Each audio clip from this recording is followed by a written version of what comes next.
Hi friends, welcome to our channel. ఈ సీరియల్లో ఏం జరగబోతుందో ముందుగానే తెలుసుకుందాం. ఫ్రెండ్స్, డైలీ సీరియల్ నోటిఫికేషన్ కోసం ఛానల్ని సబ్స్క్రైబ్ చేసుకోండి ఫ్రెండ్స్. అండ్ పక్కనే ఉన్న బెల్ ఐకాన్ని క్లిక్ చేసి ఆల్ ఆప్షన్ని సెలెక్ట్ చేసేయండి.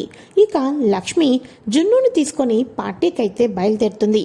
మరోపక్క వివేక్ జానుకి ఒక డ్రెస్ ఇచ్చి త్వరగా రెడీ అవ్వమని చెప్పంగానే నేను కూడా 5 నిమిషాల్లో రెడీ అయిపోతాను, గంటలేమీ నాకు అక్కర్లేదు అని చెప్పేసి జాను అంటూ ఉంటుంది. అబ్బబ్బబ్బా, ఈ గొడవలు సరే మీరు త్వరగా రెడీ అవ్వండి అని చెప్పేసి లక్కీ పాప అయితే రెడీ అవ్వమని చెప్పేసి అంటుంది. ఇక లక్కీ హాల్లోకి కిందకి వచ్చేస్తూ ఉండగా అరవింద అంటూ ఉంటుంది, ఏంటే ఆ ఫ్రెండ్ ఏమో కానీ నువ్వు మాత్రం ఇంట్లో చేస్తున్న హడావడి మామూలుగా లేదనుకో. అవును, ఈరోజు జున్ను బర్త్డేనా అని అనగానే కాదు నానమ్మ అని చెప్పేసి అనగానే కాదా అని చెప్పేసి షాక్ అయిపోతూ ఉంటుంది. నానమ్మ ప్లీజ్ నానమ్మ, ఈ విషయం నువ్వు ఎవరితోనూ చెప్పొద్దు నానమ్మ. నేను జున్నుకి ప్రామిస్ చేశాను పార్టీకి వస్తాను అని చెప్పి.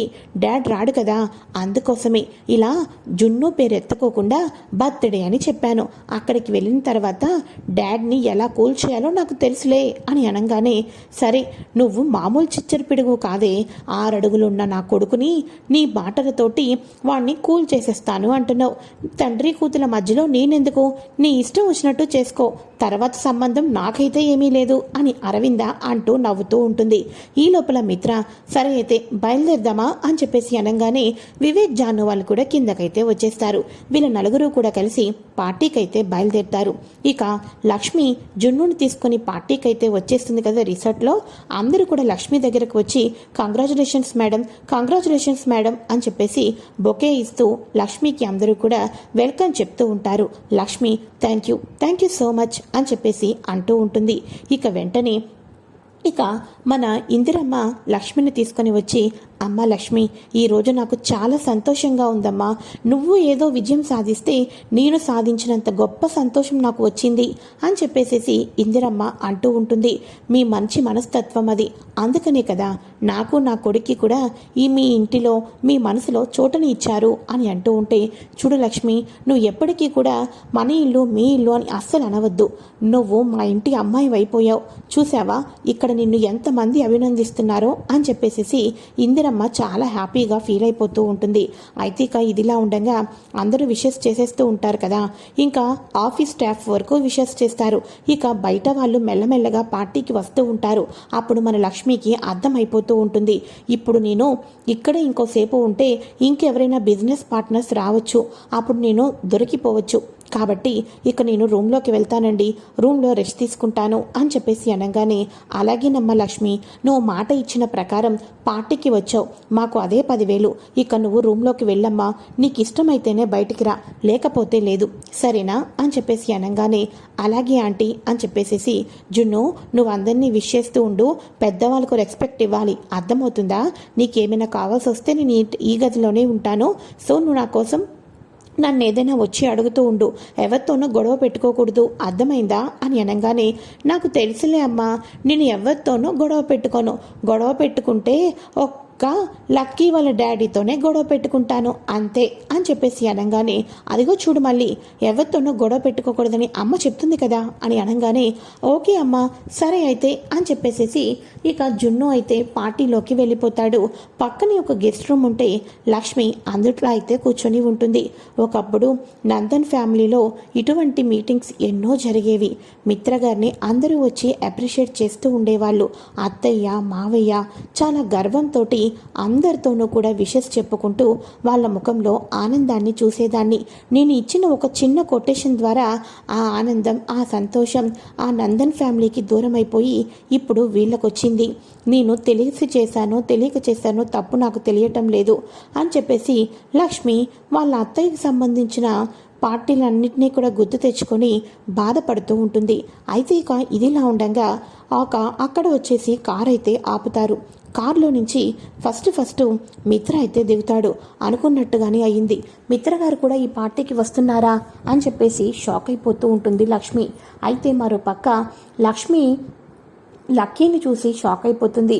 డాడ్ రా డాడ్ అని చెప్పేసి అనగానే బర్త్డే పార్టీ అన్నావు కదా, ఎక్కడ బర్త్డే పార్టీ కొంచెం కూడా నాకు కనిపించడం లేదే అని చెప్పేసి అనగానే అప్పుడు వివేక్ జాను కూడా అవును లక్కీ, నువ్వు బర్త్డే పార్టీ అన్నావు కదా, ఇక్కడేంటి బర్త్డే పార్టీలా ఏం కనిపించడం లేదు అని అనగానే డాడ్ ఇది బర్త్డే పార్టీ కాదు, జున్ను వాళ్ళ డాడ్ది ఇక టెండర్ గెలిచిన పార్టీ అని అనగానే మిత్ర షాక్ అయిపోతాడు.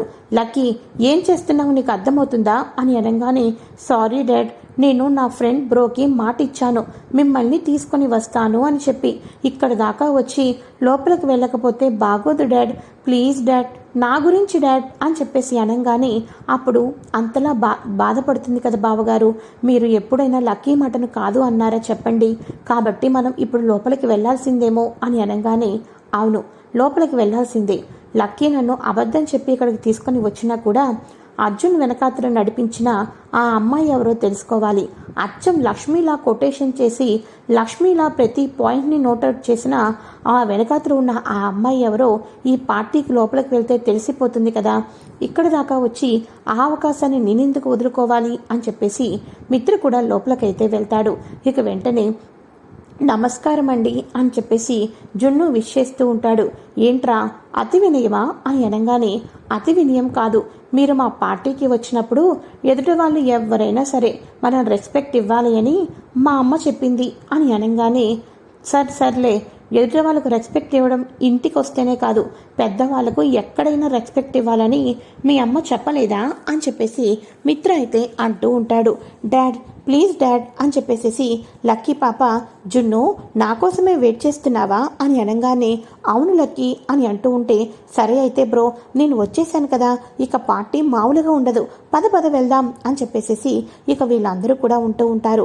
అర్జున్ మిత్రకు కంగ్రాచులేషన్స్ అయితే చెప్తూ ఉంటాడు. ఓ మిత్ర, ఫస్ట్ టైం నువ్వు నా పార్టీకి వచ్చావంటే నేను నమ్మలేకపోతున్నాను, నీకు నేను ఇన్విటేషన్ పెట్టాను అయినా ఏమూలో రావు అనుకున్నాను, కానీ ఇదంతా కూడా ఒక స్పిరిట్గా తీసుకొని ముందుకు వచ్చావన్నమాట అని అనగానే బిజినెస్లో ఒక ఎదుగుదల అదే పూర్తిగా ఎదుగుదలలాగా ఎందుకు ఉంటుంది, అప్ అండ్ డౌన్స్ చాలానే ఉంటాయి, అయినప్పటికీ కూడా నందన్ గ్రూప్ ఆఫ్ కంపెనీకి ఏం తక్కువ, అలానే దూసుకు వెళ్ళిపోతూ ఉంటుంది. బై ది వే నువ్వు ఒక్కడవే పార్టీ చేసేసుకుంటున్నావు, కానీ అసలు నీకు టెండర్కి ఇచ్చిన టెండర్ దక్కడానికి గల కారణం నువ్వు కాదు అని చెప్పేసేసి బయట అందరూ మాట్లాడుకుంటున్న మాటలు. మరి ఇంత పెద్ద పార్టీని అరేంజ్ చేసావు, ఇంత గ్రాండ్గా డిన్నర్ని అరేంజ్ చేస్తున్నావు, ఇంత పెద్ద కేక్ని కట్ చేపిస్తున్నావు, అసలు వాళ్ళను స్టాఫ్ని గుర్తించడం చేత కదా అర్జున్, క్రెడిట్ అంతా నీ మీద వేసుకొని నీ భుజాల మీద గెలుపోని ఒక విషయంతో ముందుకు వెళ్ళాలి అనుకుంటున్నావు. అదే నేనైతేనా ఇప్పుడు ఏ అమ్మాయి అయితే టెండర్ వేసిందో తనను ఇక్కడ నుంచోపెట్టి అందరి చేత ఇక ఆవిడికి క్లాప్స్ కొట్టించి ఇంకా వాళ్ళ జీవితంలో గొప్పగా ఎదగాలని చెప్పేసేసి తనకి ఎంతో వెనక నుంచి ముందుకు నడిపించేవాడిని, కానీ నువ్వు మాత్రం చెయ్యని దీనికి హ్యాపీగా విజయం నీది అని ముందుకు వెళ్తున్నావు. ఇంతకీ ఆ అమ్మాయిని మాకు పరిచయం చేస్తావా? ఇక టాలెంట్ ఉన్న స్టాఫ్ని గుర్తించటం కాదు, ఇక వాళ్ళను మన అందరి నలుగురిలోనూ పరిచయం చేయాలి కూడా అని చెప్పేసి అంటూ ఉంటారు. ఇక మన మిత్ర అయితే ఈ మాటలన్నీ కూడా లక్ష్మి విని షాక్ అయిపోతూ ఉంటుంది. అర్జున్ గారిని మిత్ర గారు రెచ్చగొడుతున్నారు, బహుశా అనుమానం వచ్చినట్టు ఉంది, అలాంటి టెండర్ నేనే కదా వేస్తాను, అందుకని మిత్ర గారు ఇలా అడుగుతున్నట్టున్నారు. అసలు మిత్ర గారు ఆ పాప ఎక్కడి నుంచి తీసుకొని వచ్చినట్టు?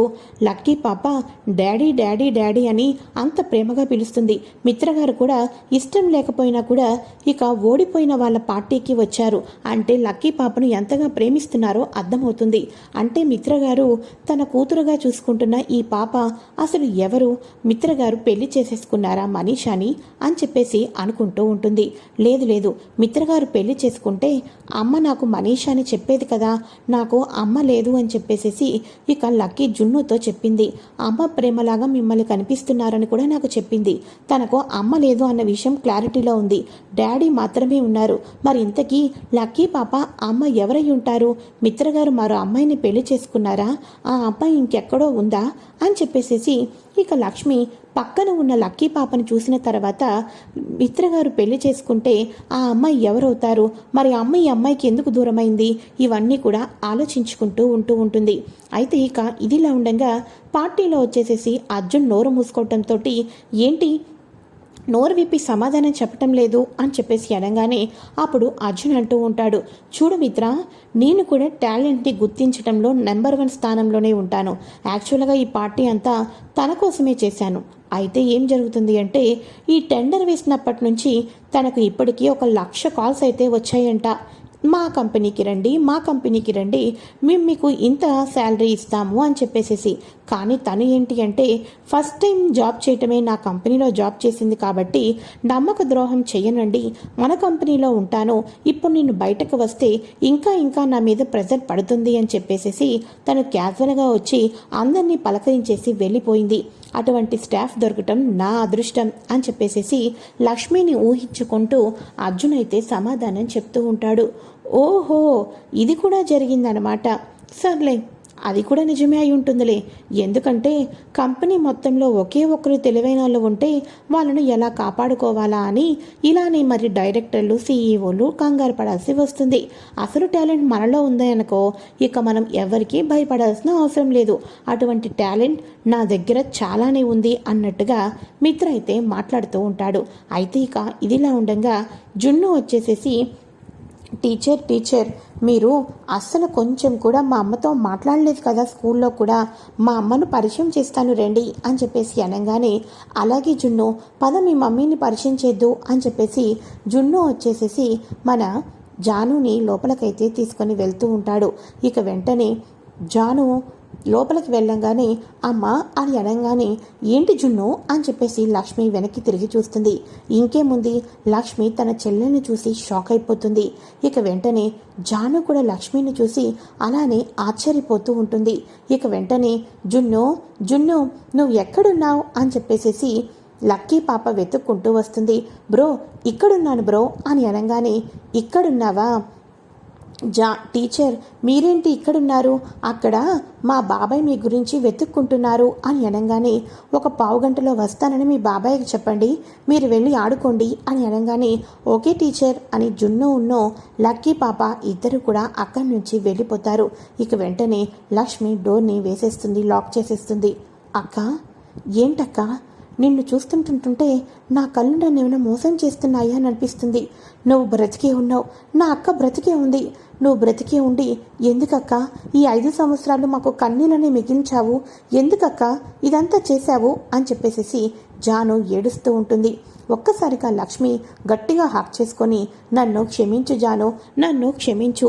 తాలిబొట్టు కట్టించుకొని అత్తవారింటికి వెళ్ళిపోయిన తర్వాత నా అత్తింటి కుటుంబం, నా భర్త గురించి మాత్రమే ఆలోచించి ఇదంతా చేశాను. నాకు ఒక చెల్లెలు ఉంది, ఆ బాధ్యతను నెరవేర్తించాలి అన్నది ఏ కోసానా కూడా మర్చిపోయి ఇప్పుడు దాకా అత్తింటి కుటుంబం కోసమే ప్రతి క్షణం తహతహలాడాను. నిన్ను దూరం పెట్టాను, నీకు నేను అన్యాయం చేశాను, నీ బాధ్యతను నేను పట్టించుకోలేకపోయాను జాను, నన్ను క్షమించు జాను అని అంటూ ఉంటే, అక్క ఏం మాట్లాడుతున్నావు? నన్ను నువ్వు పట్టించుకోకపోవడం ఏంటి? అసలు ఏమైందక్క? నువ్వు ఈ పార్టీలో ఉండడం ఏంటి? ఇక్కడ నిన్ను జున్ను అమ్మ అని పిలవడం ఏంటి? నాకేమీ అర్థం కావటం లేదక్క అని అనగానే, చెప్తాను జాను, చెప్తాను.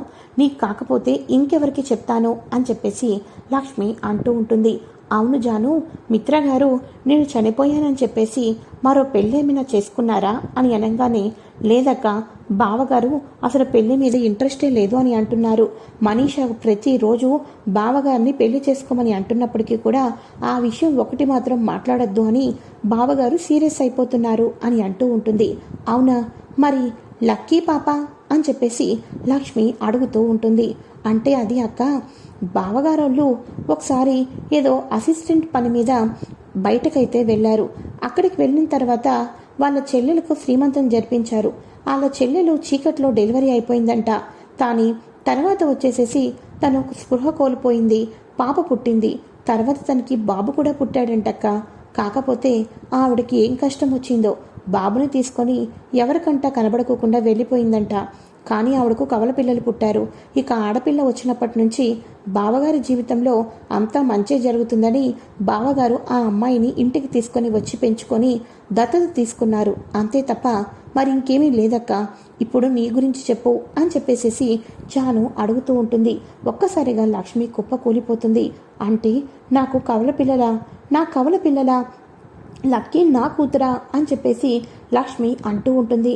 అక్క, లక్కీ నీ కూతురు అవడం ఏంటి, జున్ను నీ కొడుకు అవడం ఏంటక్క, ఇదంతా నాకు అసలు ఏమీ అర్థం కావటం లేదక్క అని అనగానే, చెప్తాను జాను చెప్తాను అని చెప్పేసేసి లక్ష్మీ మిత్ర గారు ఇద్దరు కూడా పెళ్ళైనమ్మటనే హనీమూన్కి వెళ్తారు కదా.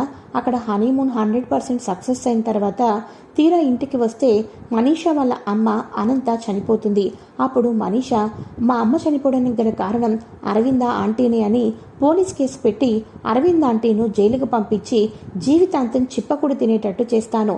ఇక అప్పుడు భార్య చిప్పకూడు తిని జైలుకి వెళ్ళింది కాబట్టి జయదేవ్ కూడా చేస్తాడు అని చెప్పేసేసి మనీషా లక్ష్మికి బెదరకొట్టడం, ఇంట్లో ముసలావిడ కొడుకు కొడలు ఇద్దరు అలా అయిపోయారని, ముసలావిడ గుండెపోటుతో చచ్చిపోతుందని, తల్లి తండ్రి అలా అయిపోవటం, ఇంట్లో ఉన్న మిత్ర ఒంటరిగా మిగిలిపోవటంతో మిత్ర బిజినెస్లో పతనమైపోతాడని, ఇలా ఎన్నో మనీషా చెప్పిన మాటలన్నీ గుర్తు తెచ్చుకొని లక్ష్మి పూర్తిగా ఆ ఇంటి నుంచి దూరంగా వెళ్ళిపోయానన్న మాట అయితే మన జానుకైతే చెప్పేస్తుంది. జాను ఆశ్చర్యపోతూ ఉంటుంది. అప్పుడు లక్ష్మి చెప్తూ ఉంటుంది, జాను, ఇదంతా కూడా ఒక కలలాగా పీడకలలాగా మిగిలిపోయింది. కానీ ఏం చేస్తాను, మనీషా ఏదైనా చేయగలదు. నాకు చాలా టెన్షన్గా ఉంది. రేపొద్దున్న లక్కీ నా కూతురని తెలిస్తే మనీషా ఏదైనా చేసేస్తుంది. నాకు చాలా భయంగా ఉంది అని అంటూ ఉంటే, అక్క ఇవన్నీ పక్కన పెట్టేసేయక్క. ఇంతకాలం నువ్వు బిడ్డల్ని కని దూరంగా అయిపోతావా? ఆ ఇంట్లో మహారాణిలా ఉండాలి అక్క. ఇద్దరు పిల్లలతో బావగారు నువ్వు కలిసి ఉంటే నాకు చూడాలనిపిస్తుందక్క. నేను అత్తయ్య గారికి చెప్తాను, జరిగిందంతా బావగారికి అర్థమయ్యేటట్టు చెప్తారు. నువ్వు తిరిగి మళ్ళీ ఆ ఇంటికి వచ్చేసేయక్క అని చెప్పేసేసి జాను లక్ష్మిని రిక్వెస్ట్ చేస్తూ ఉంటుంది. నాకు మాత్రం ఇష్టం లేదా జాను, కాకపోతే నేను చెప్పింది చెప్పినట్టు తప్పకుండా జరుగుతుంది. కేసుని ఎప్పటికైనా బయటకు తీస్తాను అని ఆ రోజే నాకు మనీషా వార్నింగ్ ఇచ్చింది. ఇప్పుడు గనక నేను ఇంటికి లక్ష్మికి మనీషాకి ఎదురుపడితే అత్తయ్యను జైలుకు పంపిస్తుంది. ఇంట్లో ఉన్న పెద్దావిడ గుండె ఆగి చనిపోతుంది. ఇక ఇల్లు వడ్లకాడిలా మారిపోతుంది. నేను దూరంగా ఉంటే ఆ కుటుంబం అంతా కలిసిమెలిసి ఉంటారు. నేను ఒక్కదాన్ని ఆ ఇంటికి వస్తే ఆ కుటుంబం అంతా కూడా అస్తవ్యస్తమైపోతుంది జాను. అందుకోసమే నా కుటుంబం క్షేమంగా ఉండటం కోసం ఇదంతా చేశాను. దయచేసి ఈ నిజాన్ని ఎవరికీ చెప్పను అని నేను ఎదురుగా పడినట్టు కానీ నాతో మాట్లాడినట్టు కానీ ఎవరితోనూ షేర్ చేయనని నాకు ప్రామిస్ చేశాను అని చెప్పేసి అనగానే, ప్రామిస్ అక్క అని అంటూ ఉంటుంది. జాను, నా అత్తింటి వారి ఇది కీర్తి ప్రతిష్టల గురించి ఆలోచించి నీ గురించి ఆలోచించడం మర్చిపోయాను. వివేక్ నువ్వు ప్రేమించుకుంటున్నారు కదా, వివేక్ నువ్వు పెళ్లి చేసుకోవాలి జాను అని అనగానే, నాకు అలానే ఉందక్క. కాకపోతే దేవయాని ఆంటీ అసలు చిన్నత్తయ్య సంగతి నీకు తెలిసిందే కదా, నేనంటేనే నా మీద నిప్పులు చెరుగుతుంది అని చెప్పేసి అనగానే అప్పుడు లక్ష్మి అంటుంది, నా జీవితంలో నీ జీవితం కాకూడదు జాను. మరి ఇంకొక విషయం చెప్తాను, ఇక ఆ చిన్నత్తయ్య ఎప్పటికీ ఒప్పుకోరు. కాబట్టి మీరే మిత్రగారితో మాట్లాడి ఇద్దరు కూడా ఏ గుడిలోకి వెళ్ళి పెళ్లి చేసుకోండి అని చెప్పేసి అనగానే, ఏం మాట్లాడుతున్నావక్క అని అనగానే, నువ్వు ఇంకా ఒంటరిగా ఉండకూడదు జాను, తోడుగా వివేక్తో ఆ ఇంట్లో ఉండాలి. ఆ ఇంట్లో లక్కీ కూడా అమ్మ ప్రేమకు చాలా దూరం అయిపోతుంది. పిన్నిగా నువ్వే లక్కీకి ప్రేమను చూపించాలి అని చెప్పేసి అనగానే, అక్క అది అని అంటూ ఉంటే, ఇంకా అంటే చిన్నత్తయ్య అస్సలు ఊరుకోదు. మంచి ముహూర్తం చూసుకొని గుడిలో పెళ్లి చేసుకొని వెళ్తే మిత్రగారు, అరవింద్ అత్తయ్య గారు అందరూ మీకు సపోర్ట్ చేస్తారు జాను. నా మాటను కాదనద్దు. నువ్వు వివేక్ని పెళ్లి చేసుకోకపోతే నా మీద ఒట్టే అని చెప్పేసేసి లక్ష్మి అయితే తన మీద ఒట్టు వేయించుకుంటుంది. అయితే ఇక ఇదిలా ఉండగా బావగారికి మళ్ళీ గండాలు వస్తాయని చెప్తున్నారక్క. నాకు చాలా భయంగా అనిపిస్తుంది. ఇంతకాలం నువ్వు ఉన్నావు, కాపాడావు అనుకున్నాం. ఇప్పుడు నువ్వు లేవు, బావగారిని ఎవరు కాపాడతారా అనుకున్నాం. కానీ ఇప్పుడు నువ్వు ఉన్నావు. కానీ బావగారిని కాపాడడానికి ఎక్కడికి వస్తావు, ఎంత దూరం వెళ్తావు, నాకేం తెలియటం లేదక్క అని అనగానే, నువ్వు పెళ్లి చేసుకొని ఆ ఇంట్లో కోడలుగా అడుగు పెట్టాలి జాను. కోడలుగా అడుగు పెడితేనే ఆ ఇంట్లో మనీషా ఏం చేస్తుంది, మనీషా ఇంకా కంపెనీలో ఏవేవో ప్లాన్లు వేస్తుందనే విషయం కూడా ఈ మధ్య నాకు అందుతుంది. అదే నువ్వు ఆ ఇంటికి వెళ్ళావి అనుకో, మనీషా ఏం చేస్తుంది, మిత్రగారు ఎక్కడికి వెళ్తున్నారు, ఎక్కడ ఉండబోతున్నారు, ఇవన్నీ నాకు తెలిస్తే నీ కారణంతోనైనా స్వార్థంతో ఆలోచిస్తున్నాను అనుకోవద్దు. అప్పుడు నేను మిత్రగారిని కాపాడుకోవచ్చు జాను. నువ్వు ఆ ఇంటి కోడలుగానే ఉండాలి జాను అని చెప్పేసి లక్ష్మి ప్రామిస్ అయితే చేసుకుంటుంది. ఈ రకంగా లక్ష్మికి మాట ఇచ్చేస్తుంది జాను. ఆ తర్వాత అందరూ పార్టీ అయిపోయిన తర్వాత ఇంటికైతే వెళ్ళిపోతారు.